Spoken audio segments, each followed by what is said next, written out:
I'm Jan Hilgendorf, and I'm joining the studio tour at Cindy Patterson's house, and I'm showcasing my fused jewelry, which I started making about a year and a half ago. But let's go back to how it all started. In high school, I was always very excelled in art.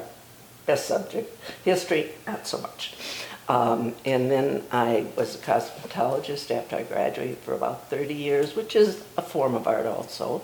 And I owned a florist shop for 15 years. And then we went full-timing, and I worked with many different mediums. I did some oils, some pastels, some drawing, but I was too much a perfectionist. I was never happy with my work. And so then my granddaughter was getting married, and we saw a magazine, this bracelet, and I thought, I can do that. So it was a beat it one.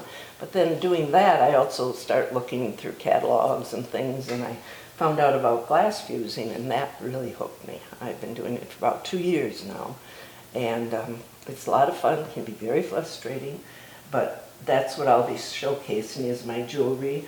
And then I also do the fun and funky bottle stoppers, and they're made out of anything I find. I'll put into a bottle stopper. Actually, I have gemstones as beads. I do fusing too.